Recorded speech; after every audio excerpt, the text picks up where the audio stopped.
Absolutely. Let's provide a more detailed exploration of cardiac arrhythmias, focusing on pathophysiology, advanced diagnostic techniques, comprehensive management strategies, psychosocial impacts, research developments, and public health considerations. In-depth pathophysiology of cardiac arrhythmias. Electrophysiological mechanisms, action potentials in cardiac cells, phases of action potential phase 0, rapid depolarization due to sodium influx phase 1. Initial repolarization due to sodium channel inactivation.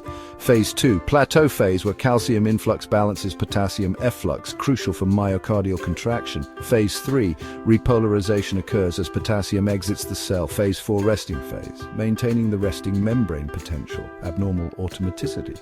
Some cells in the heart can start firing action potentials spontaneously, leading to ectopic rhythms such as atrial or ventricular ectopics. Re-entry circuits. A re-entrant circuit occurs when an electrical impulse travels in a loop, often due to a zone of ischemia or structural heart changes, leading to sustained tachycardia, for example, atrial flutter.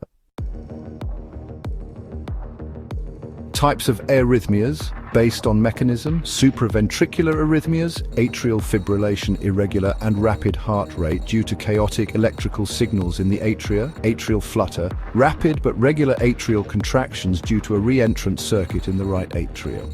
Ventricular arrhythmias, ventricular tachycardia or VT, rapid heart rate originating from the ventricles, which can be stable or unstable. Ventricular fibrillation or VF, disorganized electrical activity in the ventricles leading to ineffective pumping and requiring immediate defibrillation. Comprehensive diagnostic approaches. Electrocardiographic techniques. 12-lead ECG, essential for diagnosing arrhythmias, providing a comprehensive view of the heart's electrical activity. Identifying patterns. ECG patterns can help distinguish between various arrhythmias, such as the irregularity seen in atrial fibrillation versus the sawtooth pattern of atrial flutter. Holter monitoring, continuous ECG monitoring over 24 to 48 hours can capture transient arrhythmias that may not be seen on a standard ECG.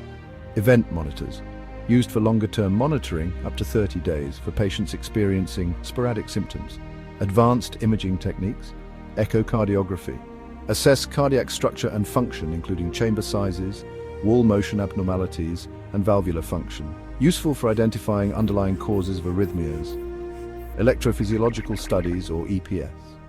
Invasive studies that involve mapping the electrical activity of the heart to identify areas responsible for arrhythmias and guide treatment options such as catheter ablation.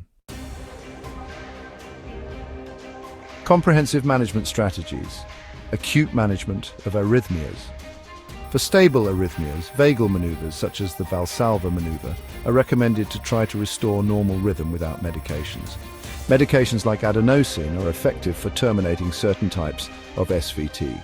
Beta blockers are used for rate control and management of atrial fibrillation. Unstable arrhythmias require immediate cardioversion, which is synchronized electrical cardioversion for unstable tachycardia or atrial fibrillation with symptoms. Defibrillation is used for ventricular fibrillation or pulseless ventricular tachycardia. Chronic management of arrhythmias includes rate control and rhythm control.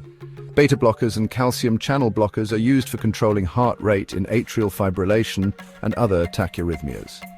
For rhythm control, antiarrhythmic drugs such as Class 1 sodium channel blockers like flecainide and Class 3 potassium channel blockers like amiodarone are used for maintaining sinus rhythm. Cardioversion may be performed electively for patients with atrial fibrillation. Device therapy includes pacemakers, which are indicated for bradyarrhythmias or heart block, and implantable cardioverter defibrillators or ICDs for patients at risk of sudden cardiac death due to ventricular arrhythmias. Long-term follow-up and monitoring include regular checkups for monitoring heart rhythm, medication adherence, and adjustment of treatment plans. Patient education is crucial, teaching patients to recognize symptoms and when to seek medical attention, including the use of apps or devices for tracking heart rate. All right, let's delve into some case studies. First up, we have a case of atrial fibrillation. A 70-year-old male with a history of hypertension presents with palpitations and fatigue. The ECG reveals atrial fibrillation with a rapid ventricular response. For management, we initiate beta blockers for rate control and anticoagulation therapy to prevent thromboembolic events. We also discuss rhythm control options, including potential cardioversion. Next, we have a case study on ventricular tachycardia. A 50-year-old female with a history of ischemic heart disease experiences syncope. The ECG shows sustained ventricular tachycardia. Immediate synchronized cardioversion is performed.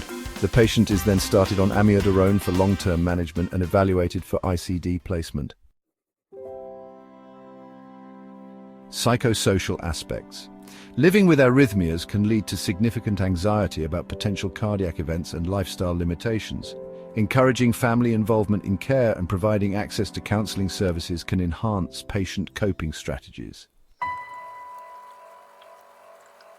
Research and future directions.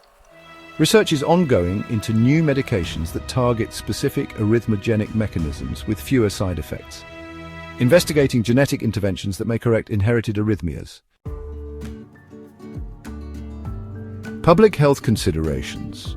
Educating the public about the importance of recognizing symptoms of arrhythmias and the need for medical evaluation. Implementing routine screening for cardiovascular risk factors in high-risk populations can facilitate early detection and management of arrhythmias.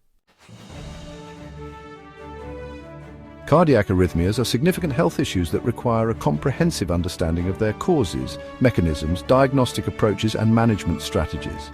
Effective management can significantly improve patient outcomes and quality of life. Ongoing research, technological advancements, and public health initiatives continue to enhance our understanding of arrhythmias and improve care. If you have more specific questions or areas you'd like to explore further, please let me know.